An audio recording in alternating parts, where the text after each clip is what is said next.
Ladies, welcome to the first Black Women's Wellness Summit of the year. As you know, this is a quarterly event. And so we decided to do one during Black History Month. And so I have more panelists this time. We did our first one in October, but the same night we were also hit by Hurricane Laura, I believe. So tech was not working properly, but now everything seems clear, fingers crossed.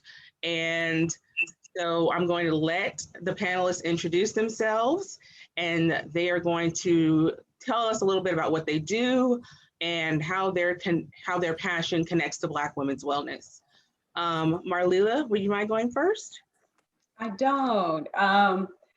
Good evening, everyone. My name is Marlila Clark LaBeouf. I am the creator of the Judah Journal, which is a prayer journal for busy women. My passion is to inspire women who wear many hats, which are pretty much all of us, right? To reconnect with their prayer life, their spiritual life, and connecting with their creator on a daily basis. I think this connects to whole health in the terms of Black women, because one of the first things to go when we start taking care of the world and everyone else is our connection with our Father. And I think he is the anchor of everything, right? If we are to get through everything we're going through, then we need that basis. And while God does listen to everything we say, even the fix it Jesus prayers on the toilet or in the shower, there is true power in an intentional prayer life, right? So what the journal does is it just reminds you, gives you promptings for those prayers to be intentional. And it just reminds you, it puts faith all around you. It puts your spirit all around you and reminds you to do that every day. And I think that's important for women, especially Black women. Beautiful, lovely introduction. And I have her journal. I just don't have it with me. It's at home. I meant to bring it so I could show it off. But okay, next we're gonna have Dr. Crutchfield introduce herself. All right. Hey, everybody. My name is Jandel Crutchfield, and I currently am an assistant professor of social work. So yeah, I see that UT Arlington School of Social Work. I'm at UTA up here in Arlington, Texas, originally from Baton Rouge, go way back with the Black Women's Wellness Panel, Shiro here, Erin. And so in my role, I am a researcher primarily. I also train students who are going to become social workers, mainly in schools. And so the research that I do is around racial justice in schools. And so in relation to Black women's wellness, I tend to take care of the babies, right? And so a lot of the things I do helps parents, Black mothers, Black women realize that what they're seeing and what they're feeling are validated. They're not crazy to see injustice in a system that was never really set up to properly serve Black children. And so trying to figure out mechanisms and ways to kind of break that up, to dismantle white supremacy in education in particular. And so we're focusing on the mental health of parents, Black women, and then just generally in society, looking at the concept of anti-Blackness and what that means for women in terms of their mental health. So I'm a former practicing school social worker in Baton Rouge, in Mississippi, other places in Louisiana. I'm a mom of 2 kids, an 8-year-old boy and a 6-year-old girl, married about 15 years coming up soon. And so I'm happy to be with you guys. I look forward to our conversation tonight. All right. Can we have Chef Tracy do her introduction next? Hi, everyone. Chef Tracy Vincent Drouillet. I am the proprietor of TVA Consulting, LLC. I am a wellness chef. I practice in Baton Rouge with the American Heart Association as a mobile kitchen chef. I'm also, I allow myself to be for hire for demonstrations at churches. I volunteer at schools, at various locations, wherever I'm needed to help with food literacy. to kind of help people get back into the kitchen, to prepare their own food, whether it's just trying to gain better eating habits, or if they're approaching preventative health care, or kind of having a reactionary approach to an illness and just trying to make better habits, whatever it is. I'm also trying to approach my, my actions as a wellness chef from a very realistic perspective. I'm not going to approach it from as much as I, respect nutrition science, I don't approach it from a nutritionist or dietetics perspective. I am a Black woman who grew up in Baton Rouge. I live in South Louisiana in the United States of America. So the market is very different from a country where you're going to have access to organic foods all the time. We have a for-profit food industry. I also have to kind of talk about, I have a bit of a background in government and public policy, which helps me to kind of politically think about food. So you're having a for-profit industry promote food to you, and it's convenience food because we're all very busy people. And then you kind of get caught up in the system of eating what's available to you kind of based on your lifestyle. So back to making wellness realistic for each individual and trying to teach to people on an individual basis as much as possible, and not just saying get on keto, get on Atkins, because those are for-profit fad diets, and you're not going to be able to be on them for very long because of many reasons that we can't get into in my introduction, but I hope we can get into that during the conversation tonight. So it is my goal to just make sure that everyone gets a paradigm shift if needed about wellness and about their personal wellness, so that they can become as optimally healthy as possible. Awesome. Miss Tyra, can we have you do yours next? Absolutely. Thank you, Erin, so much for having me. I'm so excited about this panel because I'm passionate about women living in their passion and their purpose. And I recognize that a really big deal is money, right? And money influences the decisions that we make, the risks that we take, the investments that we move on, the fear-based or socially programmed decisions that we make a lot of times revolve around our money. And our money impacts our health and our wellness, especially from a mental and emotional standpoint. And so I love to attack the money issue with people. I'm super excited about building wealth in our community. And I know that that's going to start with us as women. We are some of the highest paid and highest educated. We're more likely to be entrepreneurs. And so we rightly are going to be leaders financially in our families. And so I enjoy educating women on everything business. I'm certified as a business coach. I'm investment licensed and I'm insurance licensed. And I've been practicing in the field of coaching for nearly 10 years, coaching and consulting primarily women, as God would have it, primarily women who have started ministries and churches and podcasts and businesses and nonprofits. And one thing that I found is that we are the cornerstones when it comes to money. And so I'm super excited to share my thoughts on financial wellness and how that really equates to self-care. Thank you. Nurse Nikki, can we have you go next? Hello, my name is Nicole Scott. I am a registered nurse. I live here in Baton Rouge. I'm not sure where everyone is. And I teach at Franciscan Missionaries of Our Lady University. I'm an assistant professor there. And I also work at Baton Rouge General Mid-City for COVID patients. So I tell people I don't really have a life. I'm either teaching or nursing. And I'm happy to be here with all of these wonderful women on this panel. I hope that I get to learn something from everyone here. And I've liked what I've heard so far. Awesome. Frankie, can you go next? Sure. Hey, everybody. My name is Frankie Robertson, and I am the founder and president of the Amandla Group.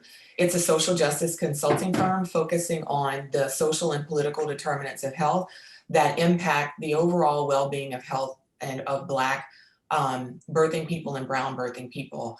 I have worked in maternal child health for a little over 12 years. And I started this firm last year. As a part of this firm, I provide lobbying services. I'm a registered lobbyist here in Louisiana. I also practice as a doula.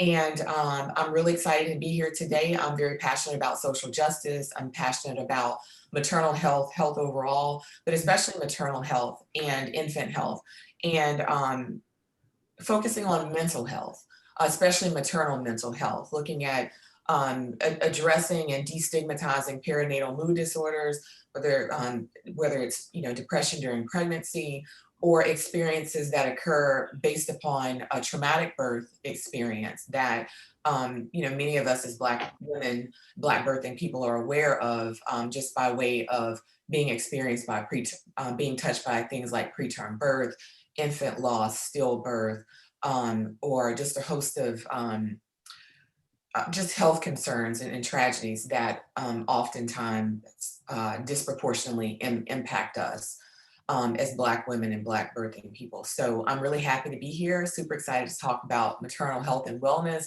excited to tell you all a little bit more about the Amandla Group, and grateful to have this opportunity, Erin, so thank you. Welcome. Cynthia. Hey guys, my name is Cynthia. I am first and foremost a journalist. So I'm the first Black staff writer at 225 Magazine.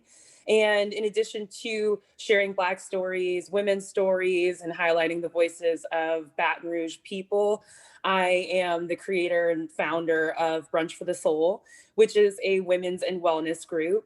And when I created that, I had women of color in mind. I wanted to create safe spaces where Black women could come and feel luxurious, drink mimosas, and learn stuff like macrame and how to plant succulents and fun activities that really nourish and feed your soul that we might not always get the privilege or access to.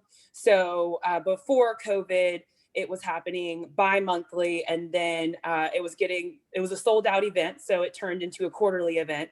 And now we've evolved into a podcast, community, book club, and so many other things. So I'm super excited to talk about wellness with you guys and to talk about how we can make our lives fun and make them easier when there's so many hard things and challenges against us in our day-to-day.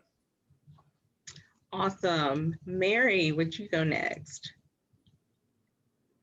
I'm sorry, y'all. I'm not going in any specific order. The grid keeps changing on my screen, so I apologize if I've skipped over somebody. Well, good evening. I am Mary Davis. I am the owner of From Caterpillar. My brand focuses on empowering women. It started as a result of my job, my full-time job. I work as the COO at Youth Oasis, a children's shelter here in Baton Rouge, where we provide residential housing and support for youth who are facing homelessness, whether it's because they are in custody of the state or they have nowhere to go. And so while being at Youth Oasis, I've learned a lot about trauma and crisis intervention. And what I've grown to realize is that a lot of the decisions that we make and a lot of the historical information we find about our relatives, whether grandmothers or aunties, we find that there's a root of trauma and how it carries down from generation to generation. And so it's been interesting learning all of that information. So I hope to dive into that a little bit on the panel. And again, as everyone has said, thank you for having me participate. No problem. Miss Nicole D. Scott. I had to separate the Nicoles because they're both Scott, so it can be confusing. So okay. Well, good evening, everyone. Nicole D. Scott. I am founder and executive director of the Bridge Agency, a local grassroots nonprofit organization here in Baton Rouge, Louisiana, and we focus on addressing the social drivers of crime by connecting families to resources in disinvested communities. Additionally, I am also owner of Inspired Living Consulting, which is a social entrepreneurship business development firm. I've been doing business development consulting for over 10 years, and I've been working and serving in community engagement for over 20 years. It's something I'm passionate about. As a single mom, I can definitely tell you some experiences that I have lived through and survived, and by the grace of God, I'm here now where I can share that testimony with other people, specifically mothers who are literally doing everything in their power to pull themselves up to get to what they dream and envision for themselves. I'm also a pastor, and one of the things that I'm passionate about and why I'm on this panel is because I want to continue to aspire and encourage people to not to neglect their soul. And I believe we live in such a fast-paced world where everything is always focused on looks and exterior and getting money. And a lot of times people do all of that and they're still miserable and they're still lonely and they're still depressed because they have overlooked and negated the things that are on the inside of them that are literally eating them up from the inside out. I'm reminded of 3 John chapter 1, verse 2, which says, I pray that you prosper and be in health, even as your soul prosper. And so it's very important that you have a balance when you grow and when you strive to do better in life, that everything balances out. You want a healthy soul, you want your spirit healthy, you want your mind healthy, and you want your body healthy, and you want to be emotionally healthy. So that's why I'm here. Awesome. Thank you all so much for your introductions. I guess I'll give a short one. My name is Erin White Landry. I am also an entrepreneur. I am the owner and formulator of Thomas Therapeutics.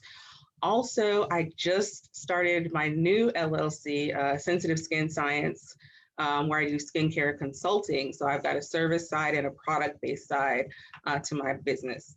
I started the Black Women's Wellness Panel because I wanted to create a safe space where we could discuss issues that hit us the hardest, without being judged, without, having to make excuses or apologies or anything like that, any explanations. So this is why I created this space. And so I guess we'll just jump into the questions that I have here. So since we left off discussing spiritual wellness and the soul, I had a question for, well, basically it's for all of you. We're all spiritual, but I wanted to direct it toward Marlila. And of course I've lost the question. So anyway, I'll just wing it. So, the world that we're living in right now, like I heard somebody refer to it as the baby boom that's going on right now because of COVID, because we're indoors all the time. I heard somebody else say before we started recording that it's so nice to see people, people that we haven't seen in so long, and see them without masks on. So, and this is the form that we can do that in. And so grateful for that. And so grateful that all of you could join. So there's, like you said, Nicole, there's the whole secure the bag mentality going on, and everything is surrounding that. So how do we secure the bag and secure or have financial security without focusing primarily on money? Because the Bible says the love of money is the root of all evil, right? So what's the way that we can, and Tyra, I want you to chime in on this as well, that we can become financially secure without being tied up in all of the appearances. I definitely believe it's a faith issue, right? So the same Bible, that talks about the love of money also talks about how money answereth all things. And so we have to be balanced in our understanding of what God was telling us. I don't believe that God was telling us that we needed to worry about money, because he'll provide, but that money is the currency that we're using to get through this earth realm. And so I was actually writing down some notes as Nicole Scott was talking, because that just hit my heart. I feel like so many times we are not spiritually grounded, and so we make poor financial decisions. And I know that I've seen it in my own life, at times when I wasn't at balance, at times where I wasn't leaning on faith, I would lean on hustle, right? So it's like, well, I know Tyra's willing to work. Tyra will work. But what about being in harmony with God's plan for my life, right? Operating in purpose, trusting when the money will come, trusting that all my needs are met. So I do believe that one thing is about being spiritually grounded. I think the second thing is about healing ourselves. Many times there are reasons why we're spending money or not saving money or not operating in the best of our ability when it comes to finances. And sometimes it's things like our self-esteem is poor because we grew up poor, right? And we associate what we have and what we've been able to secure and what we can show to the outside world.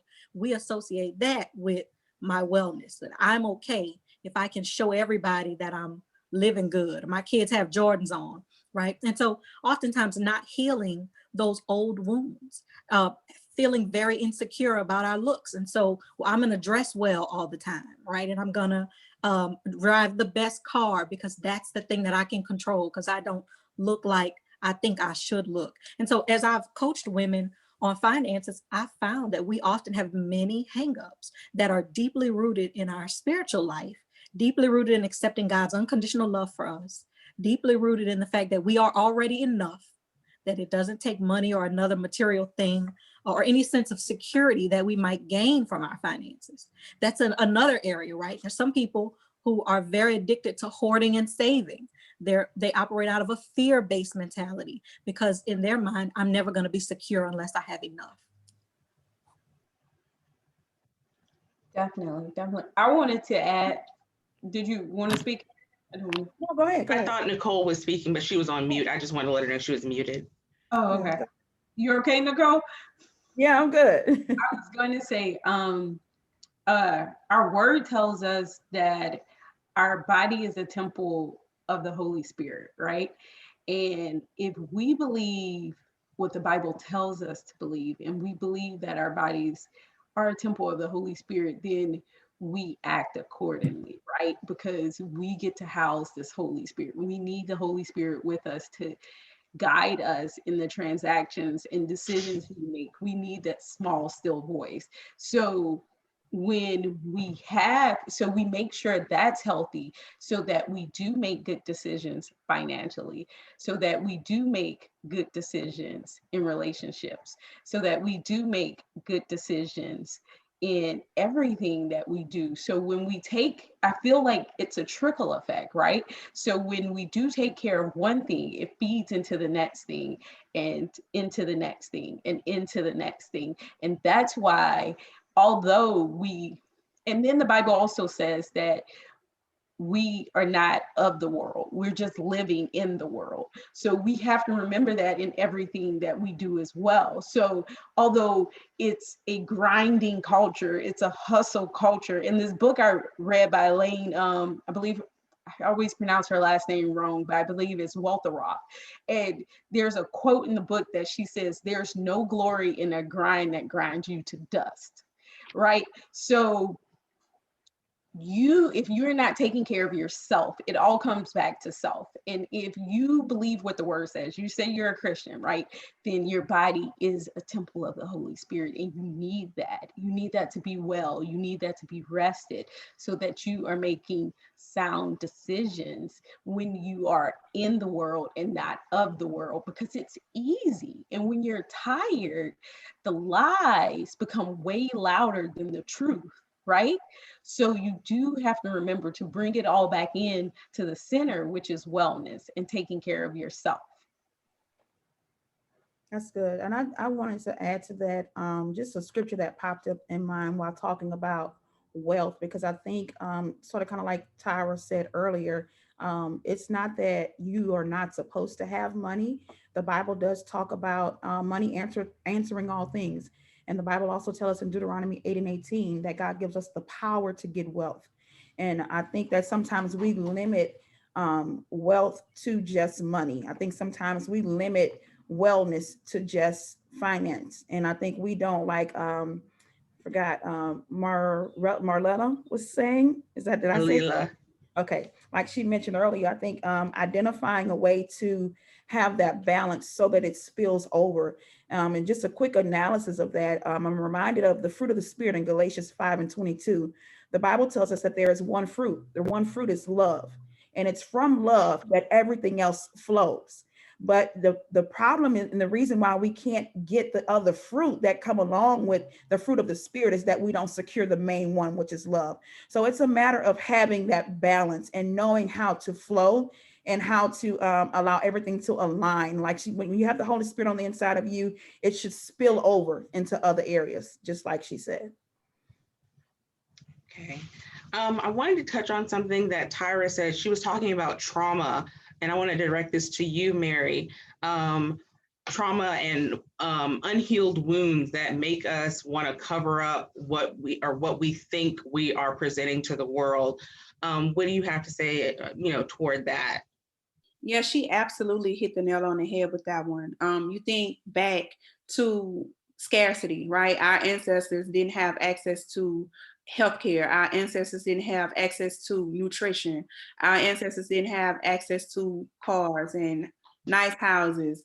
So today, now that we have access to those things, we have to show the world that we have access to those things. And so what we have to do is heal our relationship, right? We have to heal our relationship with money and realize that money is just energy. And so that goes into faith, believing that this is accessible to me.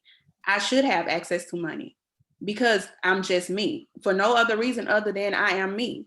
And so healing our relationship with money, understanding how the past and history impacts how we behave with money and how it impacts our relationship with money is key. That's how we begin to see more generational wealth in our communities. That's how we see more business women and men who are successful at starting a business. Thank you. Did anybody else have anything to add to that? See a lot of Just one. Mhm. Oh, go ahead. Oh, who Oh, was no, somebody go else? right ahead, Ms. Corfa. Okay, Yeah. sorry.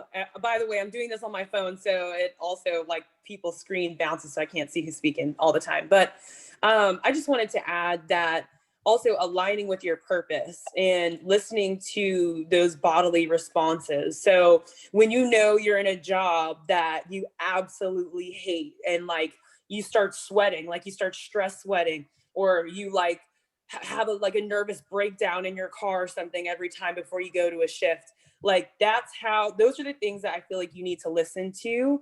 And when you start aligning more with your purpose, and we're speaking a lot about God, so I can see that this is definitely a faith-based conversation. So just in that sense, to any believers who are listening, that listen to God, surrender to him, and listen, ask him. Even if you don't know what your purpose is and you don't know why you're here on earth or what you're supposed to fulfill, ask him, surrender to him, listen to the little pings that you might get, or listen to how your body responds to jobs that you absolutely can't stand, and get further and further away from that and keep listening to what makes your heart sing, what sets your soul on fire. And I feel like you're bound to tap into abundance and wealth when you do that, when you align with your purpose and listen to what feels good for you. So just really staying true to your soul and your body and listening to that, because it always knows. Truth. I was going to say that before I got married, we did premarital counseling, and this isn't about marriage, so don't get worried. But one of the things that she said at the beginning of my counseling session, it was that she was like, it will not be, and tying back to trauma, she was like, it won't be you or you speaking to him that will ruin this marriage. It will be the little girl in you, and it'll be the little boy in him, and those unhealed pieces of those children deep down on the inside of you. And I know we're not talking about marriage, we're talking about finances, but you could attribute that to anything that we deal with, right? I'm almost 40, and I am even still learning about myself and seeing triggers happen in certain situations. Like you'll see something rise up on the inside of you in a certain situation, you'll be like, wait, therapy's good for that, right? But that's why it's important to heal those things, because there are triggers, and people go around and say, well, this is how I am, and this is how I was raised, and this is how I was taught, and there was nothing that stopped that thought or that action. There was no growth to tell you that that was improper, or that wasn't healthy, or that wasn't good. But I think the same thought, that same statement, that stuck with me. And that was almost 10 years ago. And that stuck with me because it is that little kid on the inside of you. Where in therapy, I worked through some things that I experienced at like age 6 that I was still dealing with. So when you see your parents have bad financial situations, or you see them robbing Peter to pay Paul because they're your parents. Parents are like superheroes. It's crazy when you see your parent mess up or make a mistake for the first time, because they're not supposed to. They're like superstars to you. And because they're in that image, that's an image you follow whether you know it or not. So we have to be cautious about those things. And if I could speak to that same issue, Cynthia, I just kind of started leaning into the camera a little bit because you were completely reading me and like the story of my life, at least since like, let's see, so much time has passed, maybe like 2003, 2004. There was a bit of an awakening. And I know that I'm not the only person you were speaking to.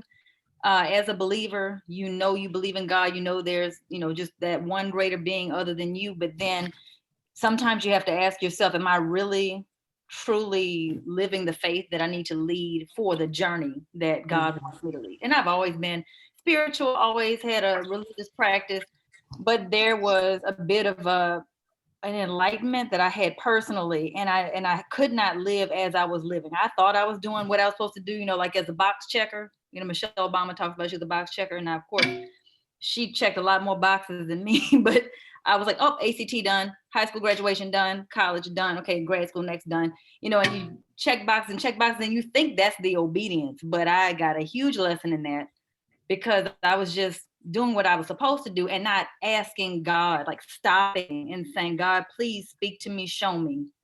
And I own a Judah journal. Thank you, Marlila. And that intentional prayer is like when what you do every single day, really it's watering that seed and it grows what you want to grow. So please, everybody, if you just could pause and just get quiet, and we're taking care of so many people other than ourselves. So if you can get quiet, if I had gotten quiet in 2000 and I don't know, 2000 period, you know, I probably would have done things completely different, but my journey is my journey. I'm not going to try to judge it. And I went from moving far from home, trying to create a public health career, to cancel all of this, move home, go to culinary school, become a wellness. I actually got ill trying to live that stressful job where you get the physical manifestation of stress as you approach your shift, from nausea to arthritis in your 20s. Like, whoa, I had a wake up call. Like, illness is not for the elderly anymore. It's for anybody who wants it. If you want to lean into the stress, you want to eat bad, look, you got it. You can get it at 21 if you want, right? So I was leading into that, and I started cooking. I said, well, eating out is making me sick. Let me try cooking. And that luckily led me on the next chapter of my journey, where I'm trying to say, oh yeah, by the way, everybody, did you know about this? Like this whole health thing. So it's not a loss. So for our listeners out there, you know, if you are really just at that job and in that space and like, why am I here? First of all, recognize that life can be like math and you don't even know why you need this math. Why am I doing this? Just do your best, lean into it for the lesson, and one day you're gonna get it. And you're gonna be like, oh, next, you know, it's matriculating. So on to the next lesson, and it's not a waste of time. Just, you know, stay steady, keep prayerful, kind of get in those quiet places, take good care of yourself, and you'll get where you need to be. Just keep moving forward. So I would love to hear Mary's thoughts on the recognizing. You know, I'd love to hear Mary's thoughts on how do we reckon with things and not just see them and keep rolling, but how do we really wrestle with them, Mary? So I'm listening and I'm hearing, you know, living in alignment and paying attention to your spirit, right? You have a spirit of discernment. Your spirit is going to tell you when things are not right for you. And so when you live in alignment, things go the way you anticipate them going. But when you're not in alignment, things continue to happen. And we are stuck wondering, okay, I'm working this job, my salary increased, but every time I get paid or I feel like I'm getting ahead, my car is breaking down or there's an expense that pops up. And so you questioning, what am I doing wrong? What am I doing wrong? And we neglect to sit and listen. That is so important. We have to take that minute to pause. And if something is telling you this is not for me, if you feel ill when you go to work, you pull up in a parking lot, you have a headache, and you're trying to figure out, why do I have this headache every time I come to this job? That is your spirit guiding you, telling you this is not for you. You are not in alignment. And it's so important to pay attention to that. You pay attention you get that information by taking a minute to pause. I believe in the power of meditation along with prayer. You pray, you meditate. Prayer is when we ask for guidance. Meditation is when we hear what God is trying to tell us. And if we don't do both, we're still not in alignment. We're still not going to get the answers we're looking for. And so we'll constantly be seeking. We'll constantly be job hopping because we haven't taken that minute to pause. So that is the most important part to begin to heal, to begin to have a better relationship with money, to begin to have better relationships, period. Taking that pause. Jandel, I wanted, what, Tracy? I just said that was awesome. Thank you, Mary. It was. Jandel, I wanted to ask, since we're talking about basically scars that are coming from childhood, as someone who's been in social work, who's seen these things, and it also, I think, carries a weight from injustice, racial injustice, and colorism, and I mean, it was, I remember in the 90s when it was, light skin was what was supposed to be, it was the light skinned dudes or the light skinned girls or whatever was in. So it's just, I just wanted to touch on that and bring that to the surface so that I could get your thoughts on that. So you mean in terms of just generally all of that and how it's impacting folks now, or what do you mean? I mean, in terms of healing those things that we experience as children. Okay. How do we heal those things so that we can grow up in a more holistic way? Yeah, well, we have to realize how we get those messages, and a lot of the panelists have talked about, following parents, inner child work that we have to do. But I think sometimes, unfortunately, Black women might think that they don't have any biases. And that could be further from the truth. If you are a human being that's ever seen a TV show, that's ever read a book, that's ever looked at a magazine, ever watched a movie, you have implicit messages. And the best way that I can explain it is for many kids, for example, since we're talking about things that happen in childhood, when they're looking at a bowl of ice cream and they're looking at a plate of broccoli, they have these implicit thoughts, reactions like, I know this is not going to be good over here, this broccoli, right? But for some reason, nobody's like, pick this one, this is the best. They know that ice cream is going to be great because on cartoons, the kids are spitting out the broccoli, right? And living it up with the ice cream and the chocolate cake.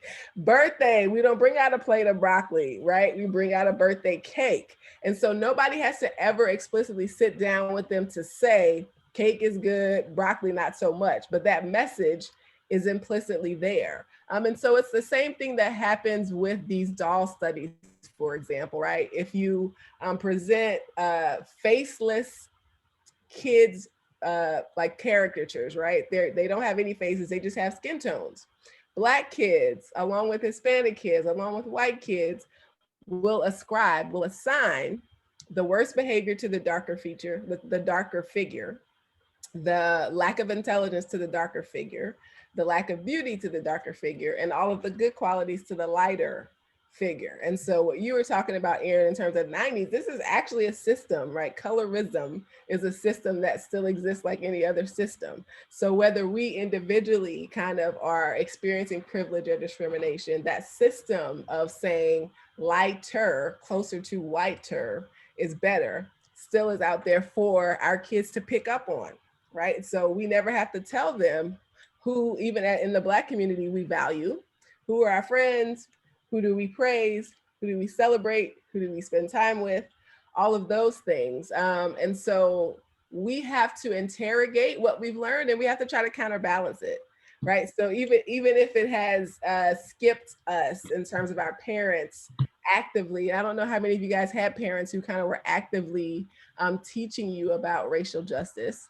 We have to be those parents that do, right? All of us have lived through this summer, right? And so you may not have a child that's of age to be able to have the conversations about what a protest is, but maybe you have a niece or nephew, cousin, mentee. We have to counterbalance the negative images and implicit things that they've learned or that we've learned about Black people, darker skinned Black people, and what it means for us to tell our own narratives and our stories. And so that means lifting ourselves up, showing images, reading books. And I'm just thrilled because I remember looking at books, right?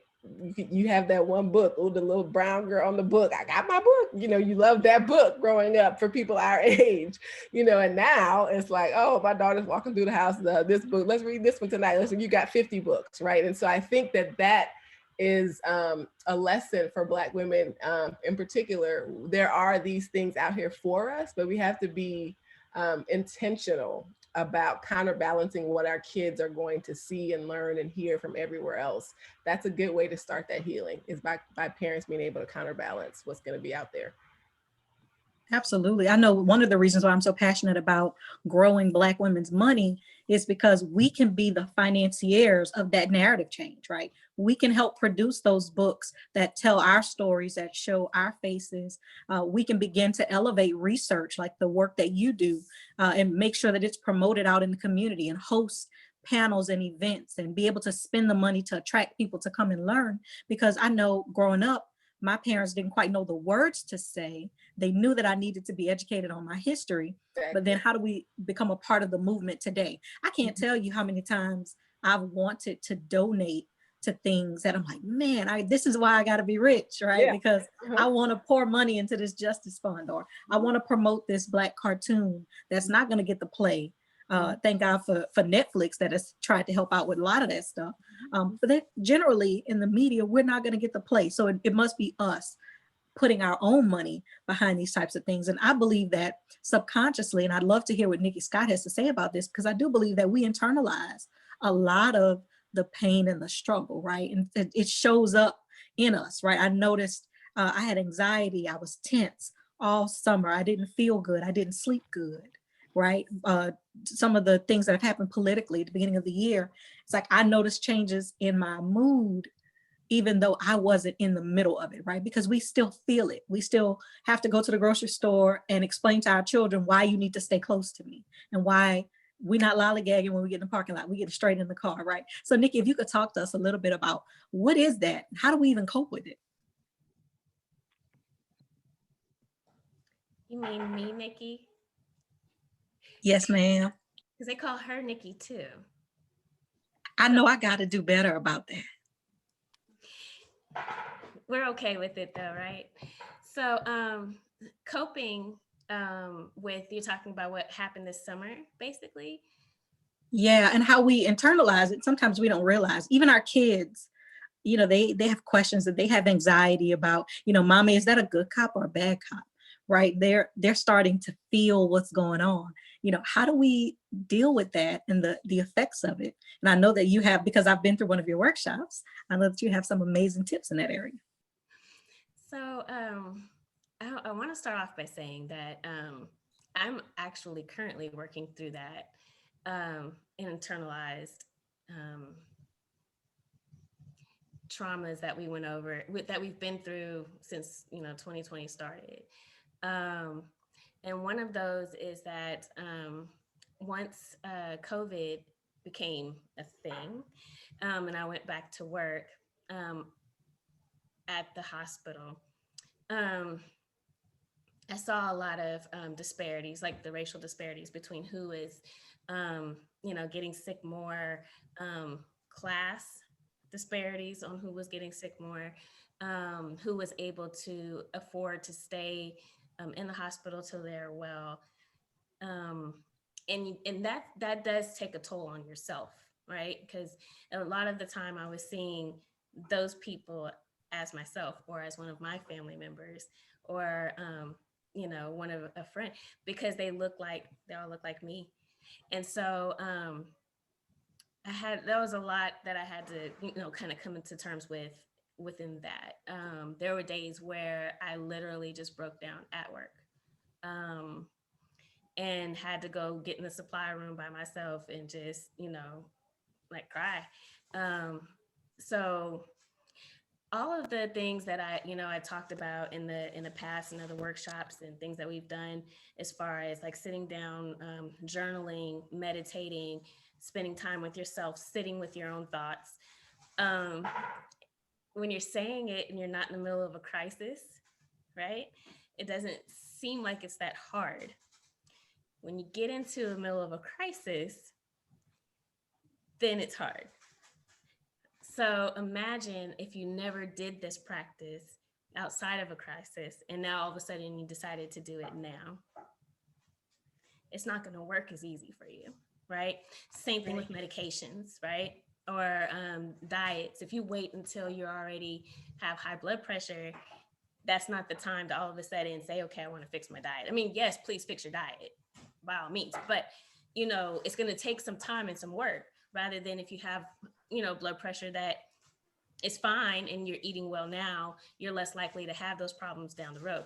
So I will say this: when we were practicing all of the meditation and mindfulness and journaling and all of that stuff outside of a crisis, hopefully those people that were already practicing it was able to bring it into this time, and it was more useful for them than those who decided all of a sudden, I want to be well in the middle of a crisis. Hopefully, because we're here now, there's nothing we can do about where we are. We don't have the luxury of a time machine to take us back or forward, right? So hopefully now we are taking those things more seriously. Your mental wellness, your physical wellness, your nutritional wellness, your financial wellness. My gosh, how many people probably out there were like, I wish I had a nest egg. I wish I had saved. I wish I hadn't, you know, spent all my money on this. Or I wish I had learned how to cook at home, right? Because ramen noodles gets old. People probably wish they had learned how to, you know, sear a steak or whatever, you know. Hopefully people are taking advantage of all of these lessons we've learned right now. I think somebody mentioned it before about the math. It was Tracy. I don't like math, girl. But I recognize that if you sit through the class, at some point you'll be able to use that knowledge somewhere. And that's what we're doing right now. We're all in this math class. Hopefully we're learning our lessons and we're able to utilize them moving forward. Should, you know, we ever come into another hard time, we'll know, oh, I need to have a savings account. I need to learn how to cook a few things that, you know, I can survive off of that are healthy. You know, and take better care of myself, my wellness. So I hope that kind of answered your question. Well, now that we've got you talking, Nikki, I wanted to ask you about, don't do that. I wanted to ask you about, okay, I know you work in the COVID unit, and I know that you've heard, and I think we've even had a little bit of a discussion about everybody seeing the healthcare workers as superheroes and putting you guys on this platform that I know you didn't ask for.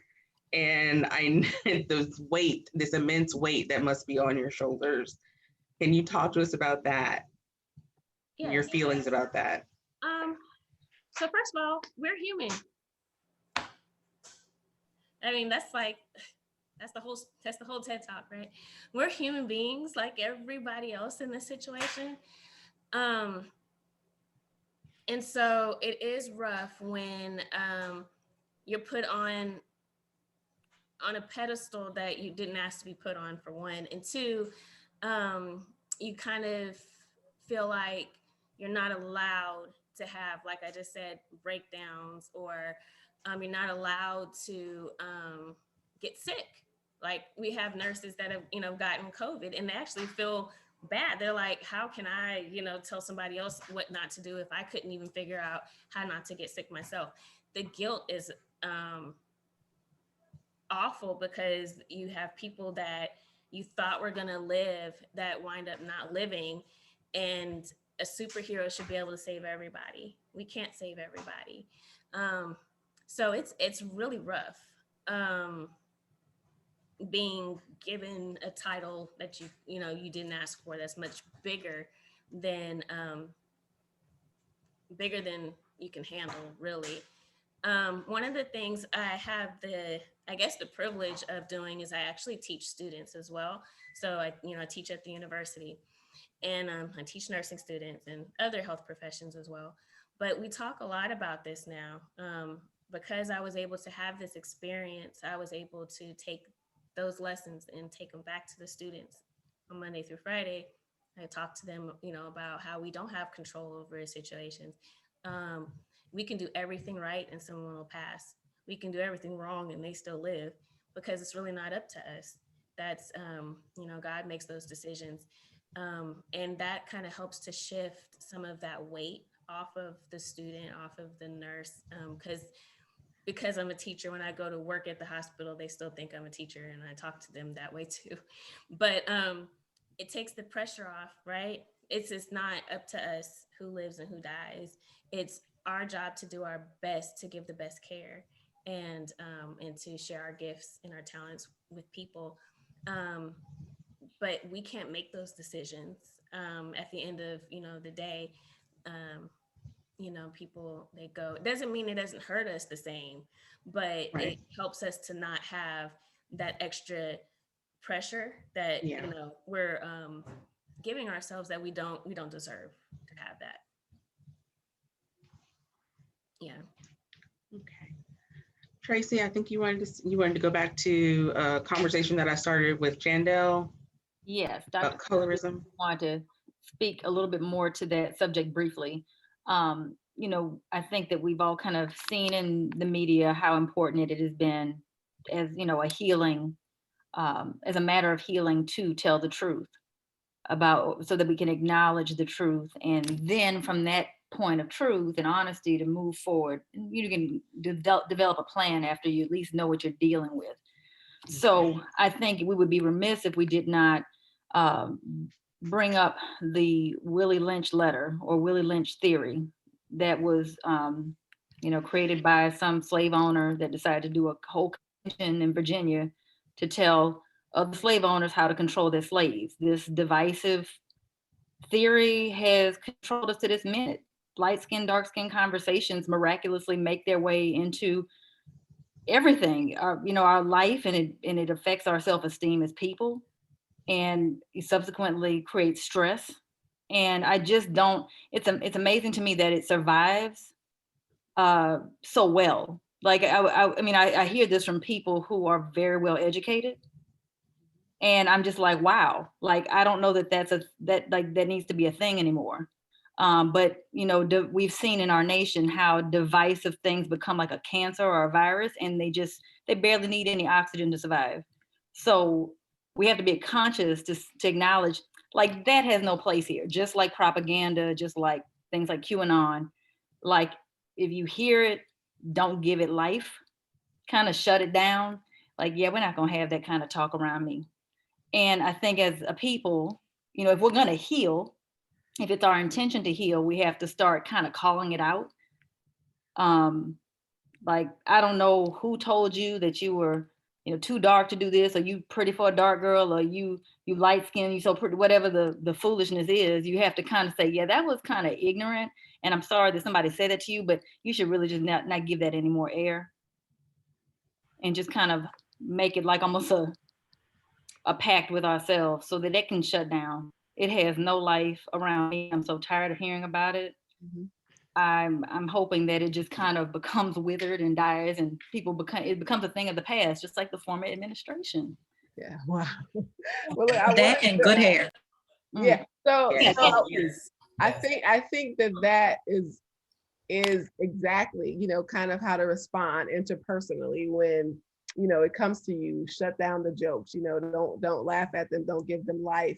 But like, I think why you're so surprised in terms of like, why is that still here, is because it is a system, right? So it's actually what people don't see about that is, as much as we talk about racism, everywhere that you see racial disparities, you see color-based disparities. Right.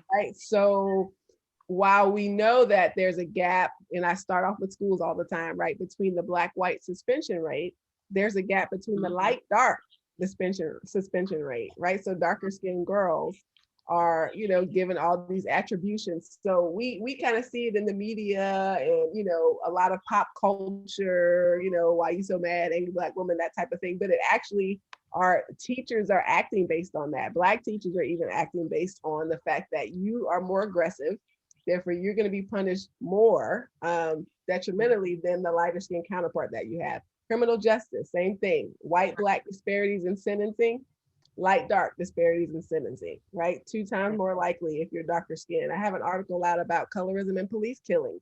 We literally took from 1999, I think to 2015, the pictures of those unarmed African-American people who have been murdered by police and rated them, right? More likely to be killed by police if you have darker skin. And so the stereotypes from back then, they've survived. So Willie Lynch, yes, but he started something that has become systemic, you know, in terms of Black people are more violent. That's why we need to be harsher. That's why we have to have the National Guard on the steps ahead of time. We can't let them get too close to the Capitol because we already know how violent, you know, these people are. And so that system is really just the legacy of white supremacy. So as often as we talk about racism, we have to include colorism, because really, if a police officer is kind of speeding down the highway, he's not going to see African American on your forehead. And we know, being from Louisiana, you have African Americans that appear to be Caucasian, right? So it is racism, but within that, a lot of times how people are identified to be a threat or not is that skin color. And so that is kind of across the board a legacy of this colonialism, slavery. And so it's a system very hard to dismantle. And for us, it means it comes out in our conversations, but it definitely is at play in other areas, unfortunately. Right. And let me also add that this was not taught to me in school. My father pulled me aside in middle school and showed me this letter. And I think he happened to have like a copy of it before, you know, you pull things up on Google. So it's like you really have to take it upon yourself to learn it, because no one really cares that, I mean, what if there are a lot of people that make these comments that have no clue what we're talking about.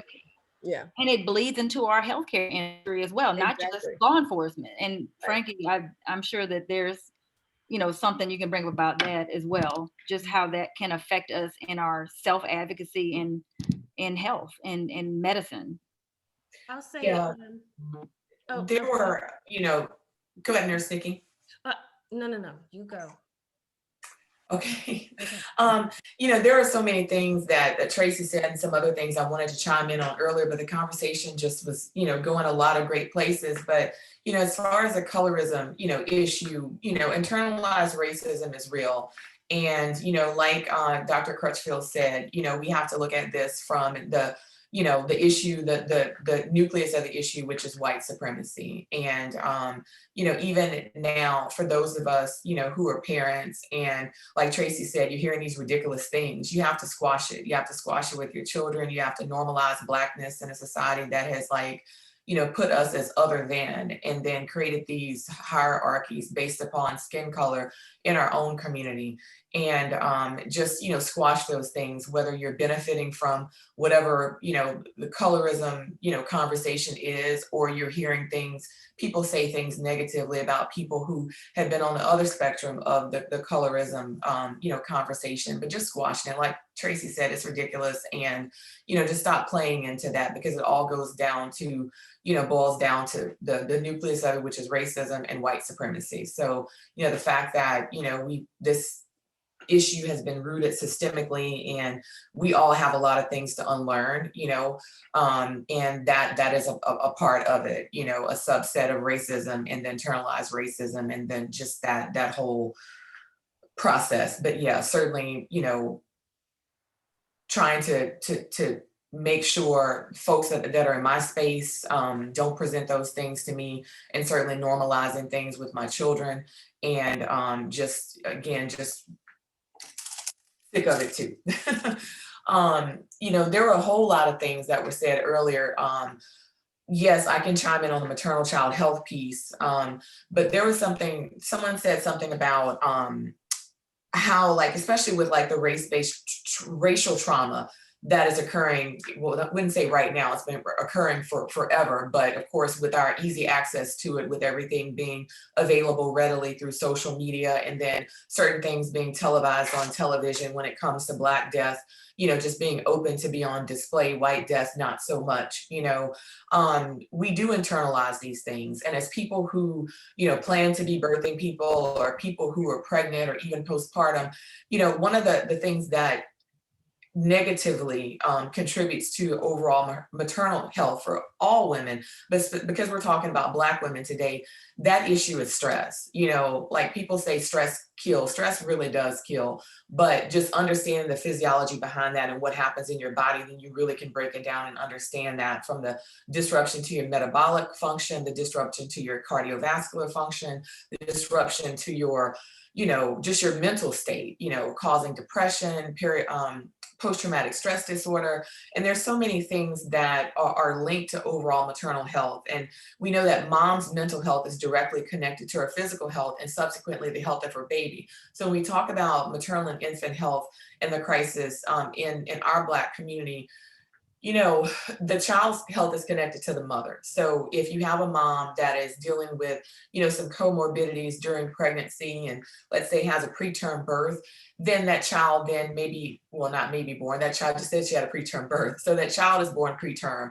And then there comes, there's dangers, for that child and their mortality based upon them being born at too early of, a gestational age. So then there can also be long-term health consequences for that child, oftentimes that are really, really discovered when they, begin elementary school or kindergarten. But, there's a trickle-down effect. But stress has a big impact on our overall health.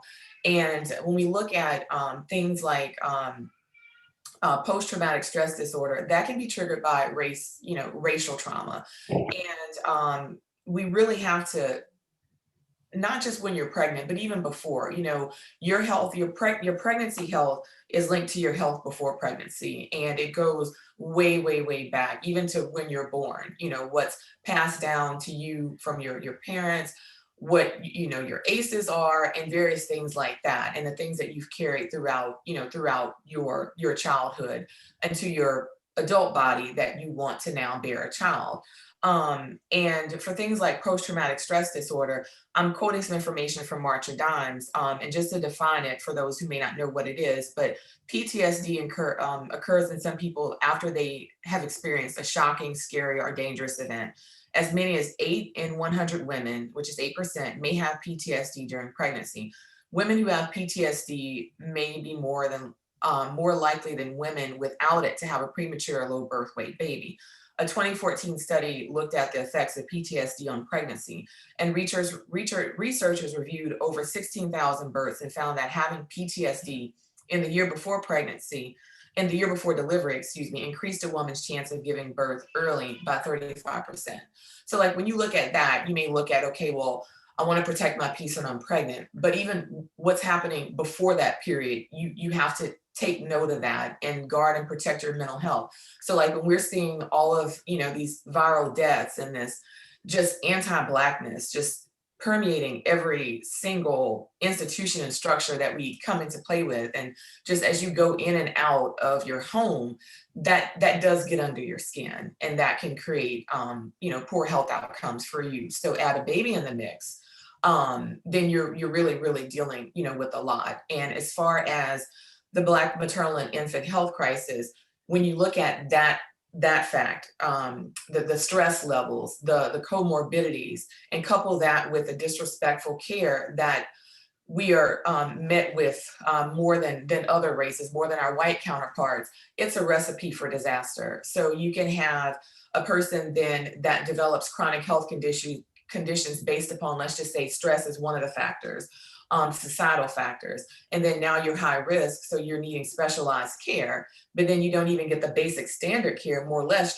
proper treatment for high blood pressure, guarding against hemorrhaging, postpartum, have that proper opportunity to heal postpartum wise, by not being afforded basic things that are more limited to Black and brown women, such as adequate paid leave, adequate sick leave, compassion after having a baby, to know that you need to heal and that you're not superhuman, taking care of everybody, because, you know, as Black women, you know, we have oftentimes have more responsibilities just because of, you know, just the systemic issues, you know, overall. So, you know, it's just important to make note of that. And one, protecting your peace, being in tune to your mental health, destigmatizing that, making sure that if you need a counselor, if you need medication, things like that, to help balance things out, to make sure that your overall body is whole and well, so that when you do enter into that marathon of a pregnancy, you're ready to do that. And then for us as Black women, a lot of times, because we are the most educated demographic, we're achieving more before, and we're putting pregnancy off. So then we're having babies and we're in a higher risk category because we're over the age of 35. So with that, there comes some special attention that we need to pay, you know, attention to, make sure we're healthier, you know, before we get pregnant, make sure that we're doing things that we need to do and get pregnant, making sure we take that time after we're pregnant, making sure we set our boundaries, because we can't be superhuman to folks when we are, you know, somewhat of in a high risk category ourselves. But the mental health piece is just very, very important. And because there's all these societal triggers, stress of dealing with just viral killings, concern about our children, if you already have a child, a son, and these abnormal stressors that we're dealing with as Black women, we really just have to just really be in tune, and just realize that we're internalizing more than we think, and just take extra precautions to protect our peace and keep our mental health well in check, because oftentimes we're carrying a lot and literally carrying a baby. So we really have to take precautions. Absolutely. And so many times we're the breadwinners because we are educated and we do make money in the family. And so when something happens to us, we oftentimes don't have short-term disability insurance. So we're stressed about being able to get back to work. And then secondly, you know, God forbid we pass away, many times we don't have adequate life insurance outside of our jobs. I know one of the saddest cases I've had in terms of clients was a young lady who she really wasn't worried about having life insurance outside of her job. She had a good job. She worked for a good, strong, long-term company. But because she was out on maternity leave, her group life insurance coverage did not cover her debt, right? Because she wasn't actively working. Maternity leave is not you still being an employee. Maternity leave is you're technically away from your job. And so it's it is treated as a courtesy, right? It's not treated as a necessity and as a part of your benefits package. It is, we did you a favor that you didn't lose your job because you're having a baby. And so as Americans, we have to become great advocates for women. Yeah. Yeah. But secondly, that as Black women, we have to become very educated about how finances work, because not only did she leave her family in a lurch financially to bury her, but now where is the money for that child? And other communities are very educated about how these things work. And so they already have life insurance in place and they already have those things set up, and they know about trust. I can't tell you how many times I've sat down with people and they're like, oh, I don't know if I can afford to do all that. And I'm like, I got a cheap will done. You know, I'm not even calling it cheap, but I'm saying based on what my family has to lose or what they would have to go through if something were to happen to me, the cost of my will was a great investment, right? And so I got a will done. I was able to set up a trust for my child and create I have an UGMA for my child that it doesn't even require you to put more than $25 a month in a uniform gift transfer to minors. It's a type of investment account for a child that, God forbid something happened to me, all of that's set up, you know, darn near free of charge. And so it's because we're uneducated in our community that we're not setting our babies up and our families up, which impacts that transfer of wealth to the next generation. And so now we're leaving financial stress to the next generation. So true. Some of that is, well, a lot of this is woven into the fabric of our nation, right? And I find that many of the people that I come in contact with, whether they're patients in hospital or homeless population, or even the kids that I teach yoga to, sometimes, or a lot of times, they don't feel like they are worthy of having all of the things that we're discussing right now, whether it's wellness or money, and we do it to each other. we get it from outside, our community, but we do it to each other too. Case in point, a lot of times I'll go into a patient's room. I'm usually, when I go to work, I'm the charge nurse, right? And I'll go to work and I'll go in and introduce myself, or go in to take care of something for them, and they think that I'm the CNA. There's nothing wrong with being a CNA. I couldn't work a shift without them. The point is that, though, my white counterparts are never confused for a CNA, right? I'm always confused as the CNA almost. And so when I go in and I come back with medicine, or if they ask for the charge nurse and I'm the one that walks back in, they're always surprised. And not only do I get that from white patients, but I get it from the Black patients too. And it's more hurtful from the Black patients, because not because I feel like it's personal towards me, but that you didn't think that Black people are capable of being a charge nurse, right? Or having a higher degree.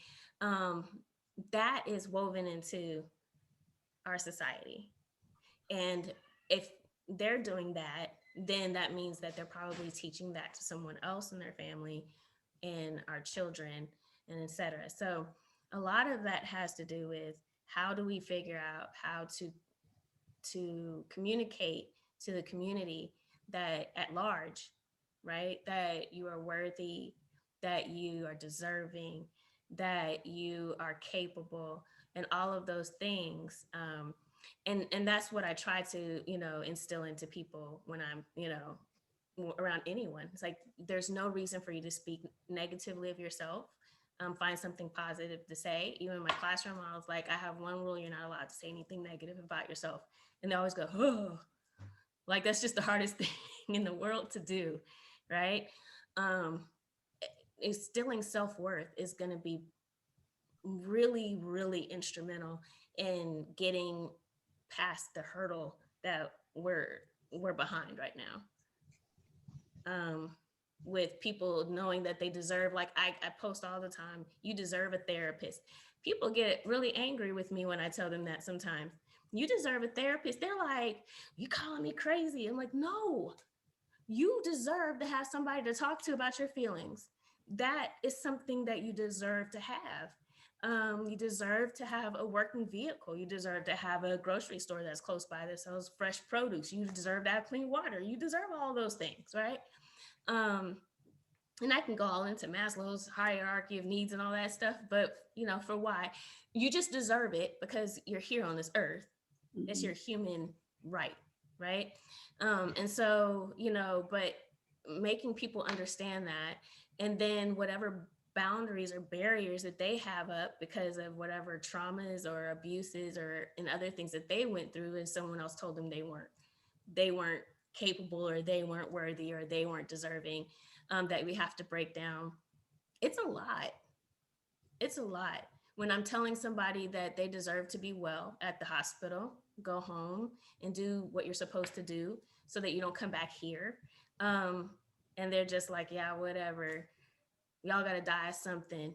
And I'm just like, gosh, that is just a miserable way to live, knowing that everything that you do is not going to be towards the betterment of your quality of life. So we do need to do a lot more of that. So helping people promote themselves, self-promotion, and uplifting each other. And then not allowing people to devalue themselves. And I'm saying that to y'all, and I'm saying that to me too, okay? Because I'm bad. I'm really bad about charging for things and stuff like that. I'm like, I'll just do that. Like, that you're devaluing yourself every single time you do that. So, kind of get into the habit. It's not conceited. This is self-preservation. It's self-preservation. I deserve to have a therapist. I deserve to have food on my table every day. I deserve to eat. I mean, that's like the bottom of Maslow's hierarchy of needs. So, yeah. Can I add on that? Mm-hmm. I really agree, obviously, with everything you said, Nikki. We talk about on our own, about our own personal journeys and finding wellness. And I love how you've told me in the past that you prioritize brunch for the soul, and you're like, oh, I'm marking this day off. Yes, wear your shirt. But you marked that day off when we were able to do that, which was a year ago, which is insane to say, but you marked that day and you were like, oh no, I'm doing this for me. Like, this is, I can't do anything else because I'm choosing to have this moment. But I really appreciate that you said we're worthy, because I feel like as Black women, most times we don't feel worthy of whether it's our income or of wellness, especially. Like, you know, there's plenty of times where I'll talk to my white friends and they're like, oh yeah, I have a massage scheduled, you know, every month, or I have this scheduled, and they are prioritizing themselves in their wellness.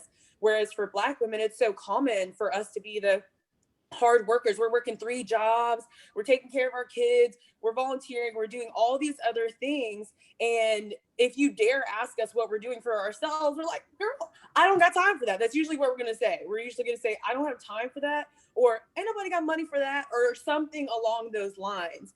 And I love that we are progressing in this way, but I would love to see us progress even more as Black women. Like, and like I said, financially, like believing that we are worthy, like we are like the top. Every time there's a statistic coming out, it's like Black women are starting the most businesses, Black women are graduating and getting the most degrees, but we're still the most underpaid, which is insane. Yes. Because we don't believe we're worthy to demand the amount that we deserve. And so, like, for me, for example, personally, this year I've claimed it as my 6-figure year. And so some of my friends, they hear me say that and they're like, girl, what you talk about? Like, you about to leave your job and you're working for yourself and you're really saying you're going to get 6 figures? I'm like, yes, without a doubt. I have no question in my mind. And it's because I believe now, finally, that I am worthy of getting that income. Thank you, Nikki. But it's just crazy that's where we're at, you know, as Black women. We don't even get to think, we don't even get to fathom what that looks like. So I would love to change the mindset around that, around wellness and financial wellness. Like we said, all the aspects of wellness, like we are worthy. Yeah. I want to say something. It's bad as of a rep that social media gets. I think there have been some very positive things about social media in terms of this. And a lot of the times our children don't dream because they don't have an example, right? But the same thing goes for adults, because there's a lot of stuff I don't know as an adult that I will see and I'll be like, that's for real? That's accessible? I can do that? Yeah. So what's been beautiful about this transparency, sometimes everybody goes a little overboard sometimes, but there's been a lot of transparency online about feeling your feels, feel the hard things, getting a therapist, and then people will see it. And although a lot of us Black people are not honest about it after we get the therapist, because we're still shamed, right?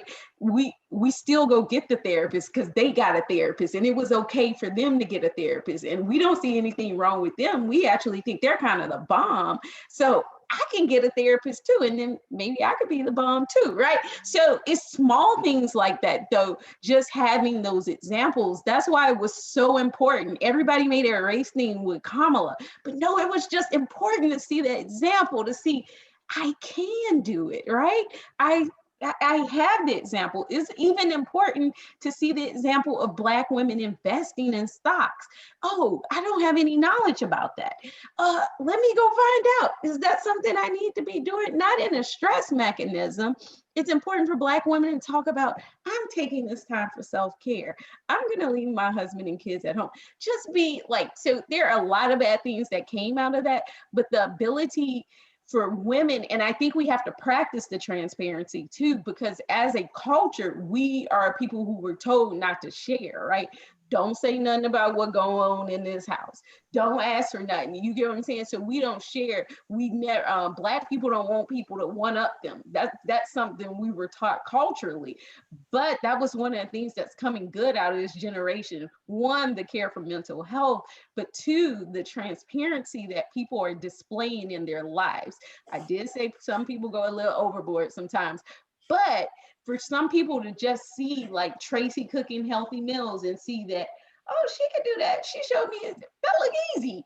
You know what I'm saying? Just to see that there are possibilities makes you at least try. So I think as women, we do have to broaden our circle, open it, invite other women in, be transparent with our stories.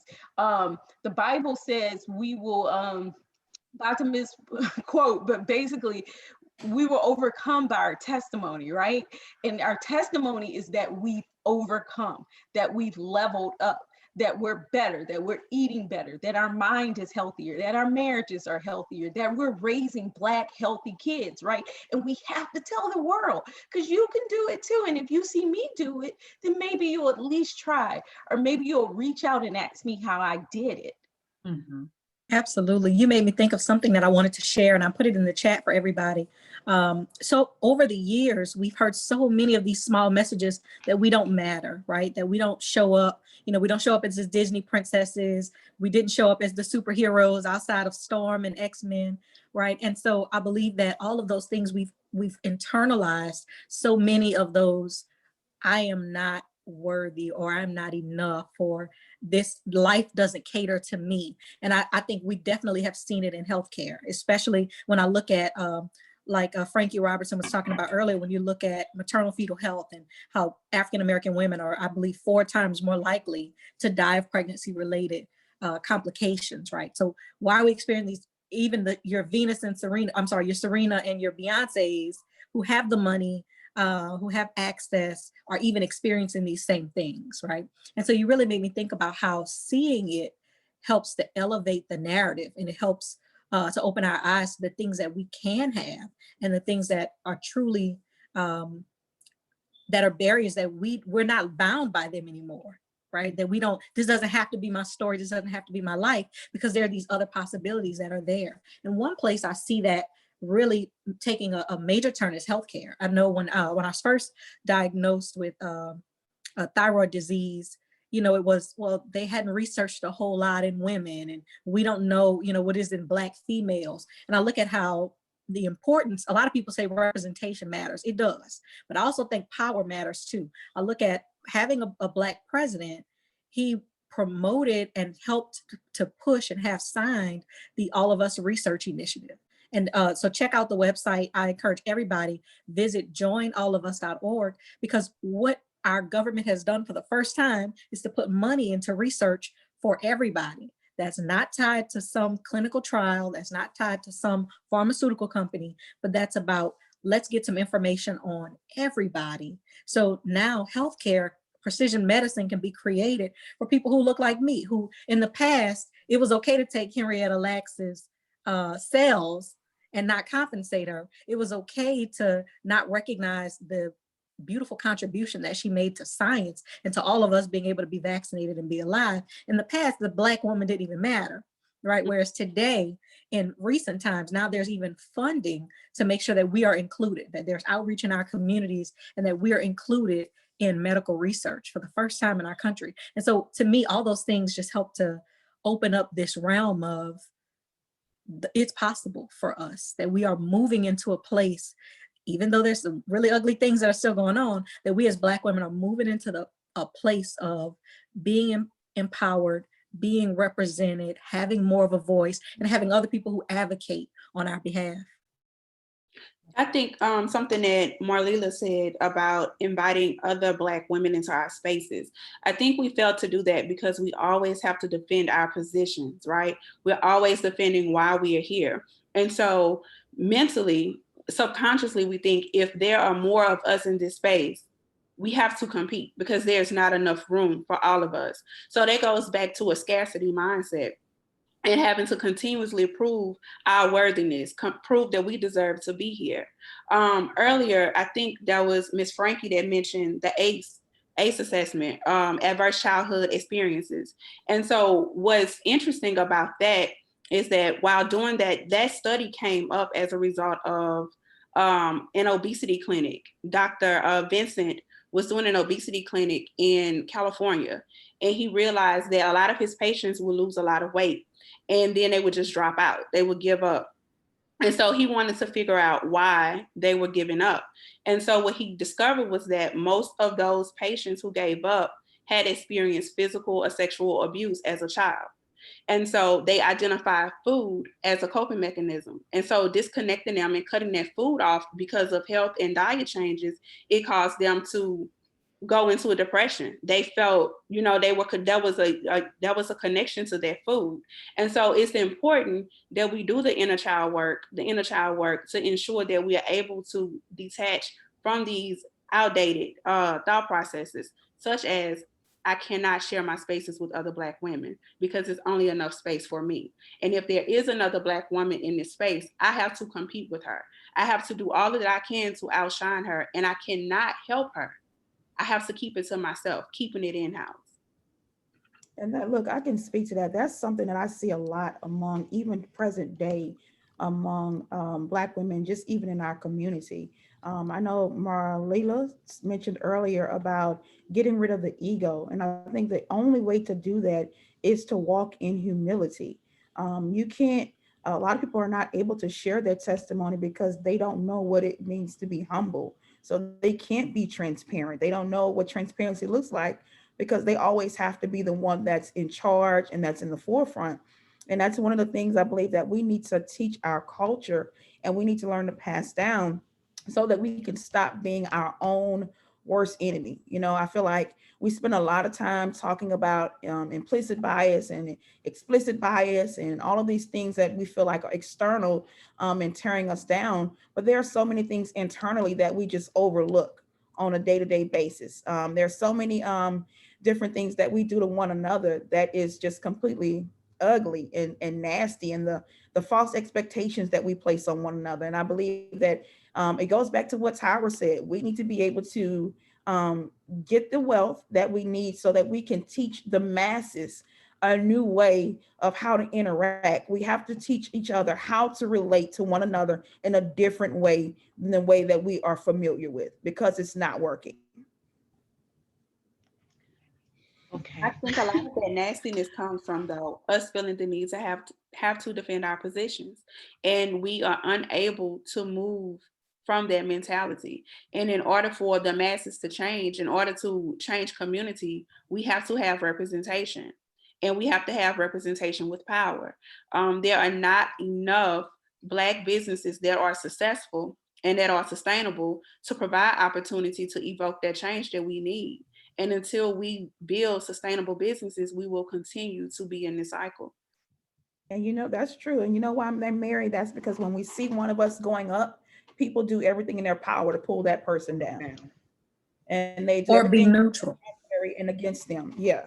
If they Yeah. may, Or they, or they may have the funding or the resources to support you and see that you have something working, but they will do everything in their power to exclude you, not invite you to the table. Meanwhile, you're spending all of your energy working 10 times as hard to build something just to help everybody else. yeah. And it's like, okay, so when do we stop? I think that's everybody in here in this panel is, most of us are entrepreneurs, most of us are working to help the community. And yes, I completely agree with the, being torn down or not having the mentality to be able to share the space. But it is a little bit after 8 and we ended 8:30. So I want to end it with talking about wellness. And I think Chef Tracy had something she wanted to mention in particular.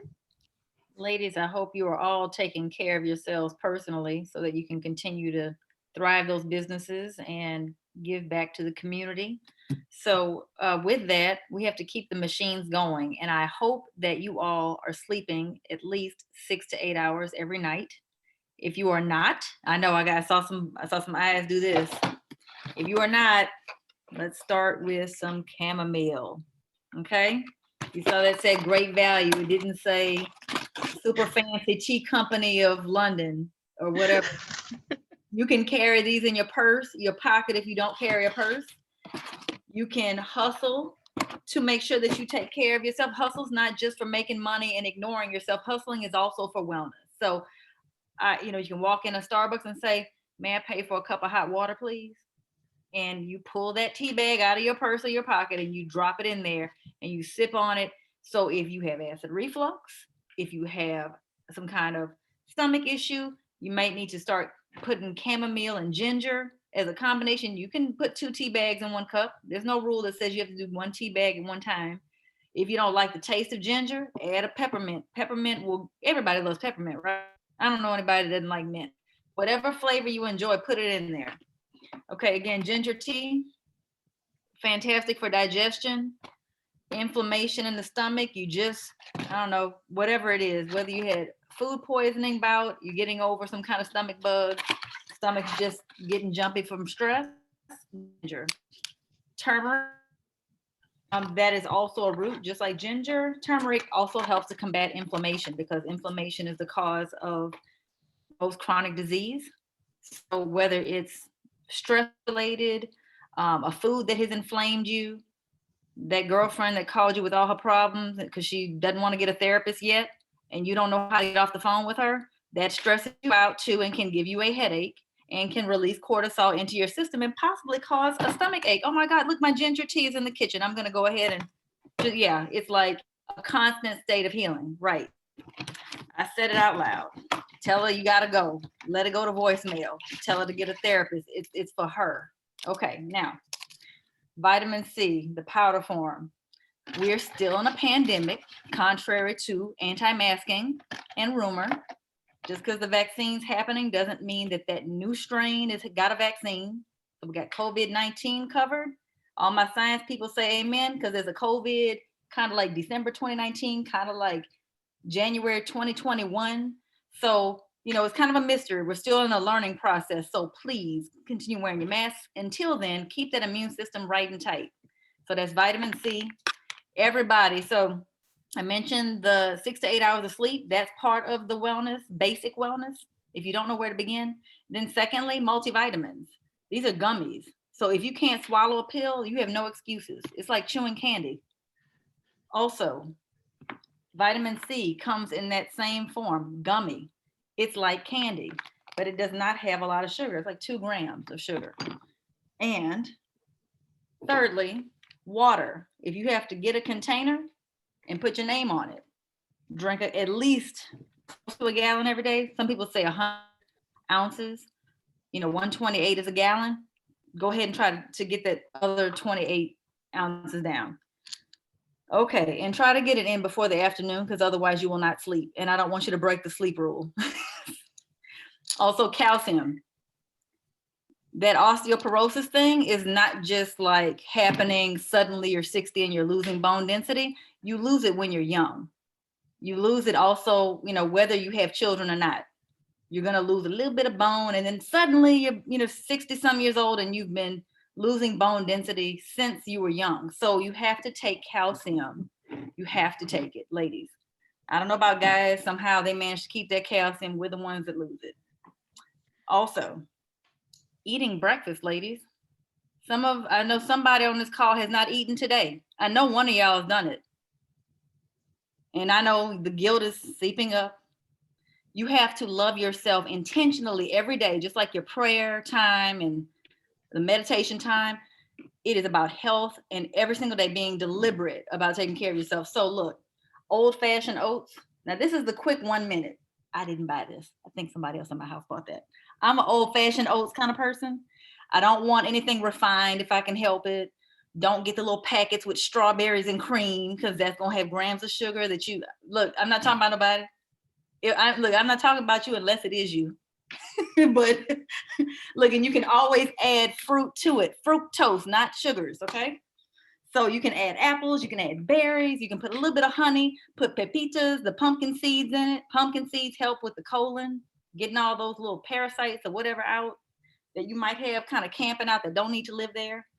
And then also, and we're in Louisiana, and we definitely like to have, you know, meat in our gumbos, meat in our beans. And I love meat. I will probably always eat it.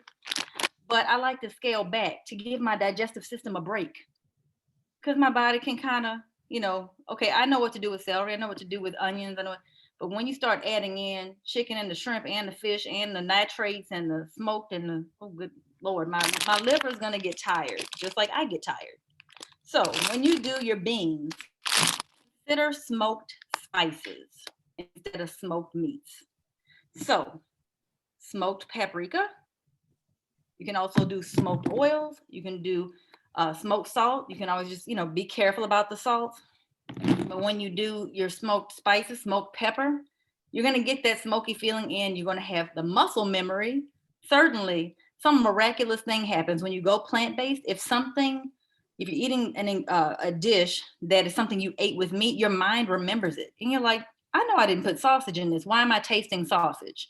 And you can chuck it full of peppers, hot peppers, onions, Trinity. You can load it. Always for than my beans that have smoked sausage. I don't understand it. I need to talk to a scientist. Scientists, raise your hand so I can get studied. I don't understand it. But moving on to cooking oils. Extra olive oil. I promise you, I could survey, I bet you everybody in this call has this at the house. No, do not cook with over medium heat. I know we've all done it, but that is incorrect. You will ruin the properties of this. There's a reason why you're paying like $7 or $20 a container for these things. It has omega-3 fatty acids. It's very good for you, right? Compared to a vegetable oil. But if you fry in it, you've ruined it. You might as well just use vegetable oil. Also, if you're going to cook high heat, there's avocado oil, pure avocado oil, up to 500 degrees. So if you must sear something in oil, use avocado oil.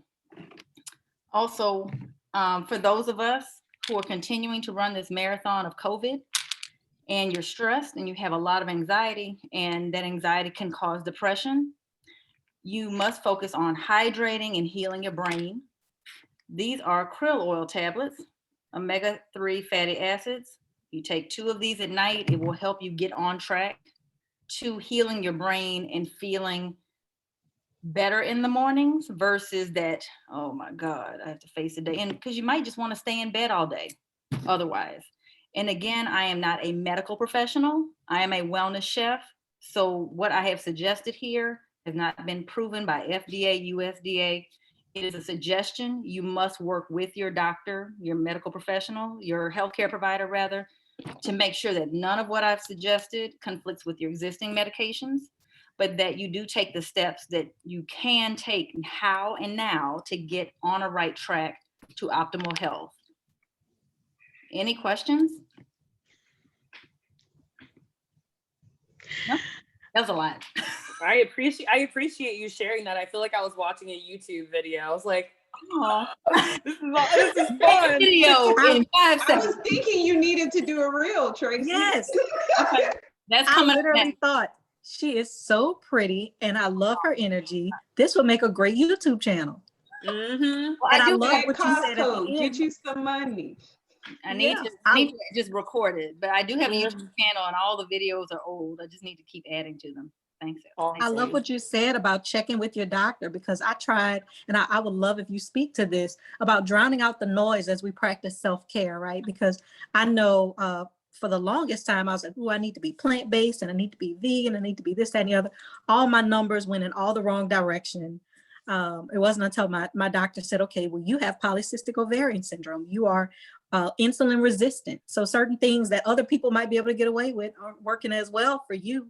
Mm-hmm. You need to change your diet in this way. And I think so many times we don't slow down to advocate for ourselves, to ask questions. We're more likely to go in and advocate for our babies. I'm so glad you brought that up. I want, like days ago, I said, when we're on this call, I'm going to talk about self-advocacy. And I know that Frankie could always add to this if I'm missing anything. There is an approach that you must take as a patient. I know that we've gotten some kind of like negative practices, not to put down our elders, but our grandmothers, our mothers, they kind of taught us how to do this thing called life on earth. So if they went to the doctor's office and they kind of had a certain practice or a pattern, we followed it. And so I've taken elders to the doctor, not necessarily my mom, and the doctor asks questions and they just kind of act like it's a test. And I got to make an A on this test, and I got to tell them all the right answers versus the truth. And so the doctor or the nurse doesn't even know what to deal with. And it's like, but you got to start with where you are and then help them help you. They can't, so you could be having some kind of chronic issue for years. And because you have been going in there acting like, oh, I got to dress nice because I'm going to the doctor, I got to tell them all the right things versus, I think one day I kind of spoke up and said, my aunt was like, I think one of them had bad numbers, blood numbers, and they were like, what have you been eating? And I said, well, McDonald's, right? and I probably should have been like, let me just be quiet and be in the corner. And out kind of looked at me like, don't tell him that. But I mean, how is he supposed to help you if he thinks you're eating at home? You haven't cooked in years, you're eating fast food, your numbers are going to reflect that. So, that is the position, not that we need to judge ourselves, but that's where you are, we have to just have a different approach to how we allow medicine to be a practice in our lives, and also speak up, knowing that we can speak up and ask questions. This is your doctor. And if you don't get along with this doctor for whatever reason, if you don't think you're getting the answers you need, find another one in your provider practice. I mean, I had to fire a chiropractor because I just didn't feel like there were enough masks being worn in his office. You have to speak up or not speak up and just leave. Find somebody else. You don't have to settle for anything. This is your life. And you get to have, just like all the other things we deserve good doctors. We deserve to be heard. And you also have to kind of fight for that. You can't just expect it to fall in your lap. You're not just going to go to the doctor and have a great experience. This doctor might be a little too quiet for you, not getting you the answer. May not be getting you the answers you need about some new developments that you think are pretty serious. So, we just have to wake up and be like, okay, I don't have to put up with this. I deserve better. Yeah, Tracy brings a lot of good points, and she touched upon a lot of with, just being transparent with your medical provider. And then, there's the other piece of this where folks go in there planning to be fully engaged, being very transparent, and then we're not met with the type of respectful care that we deserve. So just being able to be relentless in making sure that you get your point across, make sure that you're communicating as effectively on your end what your feelings are, what you're experiencing. And one of the things that I find, and I actually started using this more often, I'm an old-fashioned pick up the phone and call the nurse type of person, but like I have my chart, and I was like, I need to use my chart. So I think that's a really good tool for documentation. Sometimes you get calls back faster. You can always go back and take a look, and then there's a sense of accountability there as well. So especially for people who are expecting, and not just pregnant people, but use my chart so you can document things, you can go back and that information is there. But just remember this, like nobody knows your own body better than you. If you know that something is not right, stay on top of it. Make sure that you are, communicating with your medical provider. If you do, have the ability to change, because it's easier for some than others, and some insurance plans are limited and you have to go where you have to go because, systemic racism. So everybody can't, just obviously leave, but just try to make sure you're advocating for yourself. If you can have an accountability buddy to make sure that they understand, like, especially if you're managing a chronic condition, just as you work to educate yourself on that condition, have a buddy in your family or a friend who understands, well, this is hypertension, this is diabetes. So if you go into some sort of episode while you're with them or need some sort of assistance, then they understand, but then also can help you be accountable if you're following a certain diet to manage a chronic condition, especially if you're pregnant, just understanding, what your needs are and how they can help be your support system. So the self-advocacy piece is big. And I would love to tell everyone that, we don't have a problem in maternal health with disrespectful care, but I think we all know that it's there. It's not 100%, but it's there, and it's disproportionate for Black and brown people. So just making sure you are advocating for yourself and arming yourself with knowledge. I mean, you don't have to go in and be the doctor, but do have some ownership over understanding what your medical history is and what your medical condition is, to be able to ask those questions and engage with that medical provider. And then also just be able to understand when they are explaining, something to you. But another thing too, just to mention, my mom is like really good at this. She taught me this. So we both, have an issue when you go to the doctor and they're literally walking away while you're talking and grabbing the doorknob and stuff. She will tell them, sit down, I'm not done with you. And then they've come to just laugh now, like, yes, ma'am. Yes, ma'am, I'm sitting down. Like you're walking and they're flying out the door trying to go, So don't be shy about asking them, hold up, wait a minute, I have more questions. Write your questions down, have a list, put them in your phone, whatever, just to make sure that you can get everything out. And again, use the app, My Chart, or whatever the portal is. So, yeah. I just want to add that we have to start making self-care non-negotiable. That, when hard times hit, the first thing to go is the massage, the getting the nails done, or even paying that $30 copay to go to the doctor. We have to make self-care non-negotiable. And so in doing that, we have to be okay with letting the light bill roll over another month if that means we get to take time to find peace. We have to have time for quiet. We have to have time to reflect. And we have to have time to be alone, to hear our own thoughts and process that. Stress will kill. It does indeed kill. And what happens when we experience stress and is untreated or unaddressed, it manifests in the physical. So you may be eating right, you may be working out, but you still have high blood pressure or heart disease because you're carrying around such a heavy load. So we have to be sure, as Black women especially, that we make self-care non-negotiable, because strength is not just fighting through and pushing through. Strength is taking care of self and recognizing I need to pause and I need to enforce these boundaries because this is becoming too much for me. I just want to say I echo that, Mary. I love that. And, that resonates with me so much. When I have a 3-year-old daughter and she was born 3 months prematurely. And as I was going through one of the most challenging periods in my life and my child was in the NICU, I would talk to people who, were well-intended, really genuinely trying to support me. And I remember I was just really in pieces. And I would talk to people not trying to really put on a facade, but just, they would say, well, how are you doing? I would say, well, I'm hanging in there. That was the phrase that I said I was going to do, because I can't say I'm okay. And I don't want to be that friend, like Tracy said, on the phone and he's like going on and on and on. But I know in that instance, it would be okay. And people would say, you're just so strong. And that was meant to be a compliment, but that was probably one of the most, I wouldn't say hurtful, and I don't want to say offensive because that's strong, but I despise that statement. It's like, I'm not trying to be strong, like I'm trying to survive.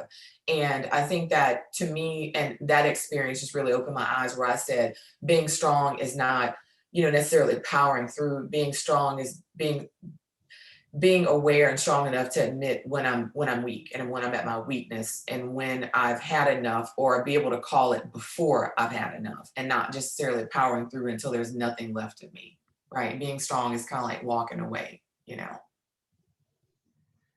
was really good. I really appreciate that, because that's something that I hear a lot too. Here, oh, you're so strong, you're so this, because my answer is always, oh, how are you? I'm here, I'm here. I'm pulling through, I'm doing it, and yeah, I get those responses, and especially when things are, somebody's in the hospital, there's some sort of family emergency or something. Oh, I'm so sorry to hear that, you're so strong and and no, it's fine, it'll be all right, it's whatever. But it's good, strength is being able to admit your vulnerability and admit when you're weak. And yeah, that really resonated with me just now.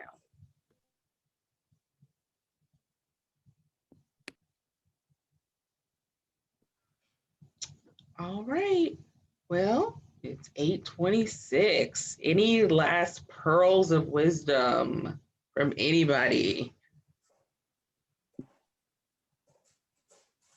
I just want to add one last thing. It's okay to not clean up or wash the dishes, right? It's okay to go to bed early. It's okay to take a break and not feel guilty because your house is a mess and the kids need school clothes for tomorrow, and it's okay. And it's also okay to boost yourself and toot your own horn and say, I'm the bomb. Like, it's okay to be arrogant. It's okay to feel good about yourself. we've grown to associate arrogance with something that's inhumane and mean, but it's not. It's not. You have to build yourself up because the world does enough to tear you down. Life does enough to tear you down. And so be okay with being the best. Be okay with saying, yeah, I'm it. You should be, honored to be around me because it's the truth. Having access to you should be a reward for those who have access to you, and not everybody deserves it. So I'll close with take care of yourself. Feel okay with not getting it done today. There's always tomorrow, and toot your own horn. That was really good. Yes. To that point, I would just like, Boundaries. yes. To that point, I would just like to add, especially as Black women, allow yourself to play. Like, I feel like as Black women, we're hard workers. It's just the fact, it's in our blood, it's in our culture. And when do we get to play? When do we allow our inner child to just go wild? Like, what is it that our inner child wants to do? Do we want to dance more? Do we want to paint more? Do we want to be silly? Do we want to dress in, exotic clothing? Like, what does that look like for you to play? So I would definitely want to encourage us to not always, every moment doesn't have to be work. Every moment doesn't have to be a responsibility. Like you said, if you want to go freaking dance and have a dance party on your own, turn the lights down, turn some strobe lights on or whatever, and dance in your like 90s clothes and like feel good as opposed to washing the dishes, do that. Like, whatever it takes. Like for me today, it was doing yoga and dancing in the park with my friend. We were literally dancing in the daytime. And I was like, people are going to think these two Black women are crazy for dancing in the daytime in the park. But it was the most freeing experience. And we are, like we said earlier, we are worthy of feeling free and feeling liberated as Black women. So allow yourself to play is what I would like to encourage. Yes, is what I'd like to encourage us to do. Amen. I would definitely say your wellness is about more than just your money and your health. It is an overall sense of being grounded in who you truly are. And you don't have to mask anything. You don't have to hide anything. It doesn't matter what your journey has been to this point. You still deserve to have a great life. And that might come with some different choices, right? And that's part of the reason why I wrote the book, The Purpose-Filled Woman, because it comes with some different choices. And one of them I pray that you choose is your purpose. And I pray that every woman that listens to this recording, if not today, even in the future, that you don't have to be a shero. You don't have to fix it for everybody else. You don't have to prove your worth and your value to your family by being the one that everybody leans on. Just because you have the money doesn't mean you owe it to everybody else. You deserve to be well. You owe it to yourself. All right. Oh, Tracy, did you want to say something? Oh, sure. I'll just close with wellness is for every moment of every day as much as possible. I know we live in the South of Louisiana where the best food exists in the world. So we get to fall off the wagon, but then we get to hop back on that wagon. And so it's not about getting in shape for something. It's not about, oh, that event's coming up, I want to look good for it. It's about every single day being well for you so that you can be the best version of yourself in the world. So just try your best every day. Yes. Absolutely. All right. If there's nothing else. Okay. I'm looking for anybody's little square to light up. Okay.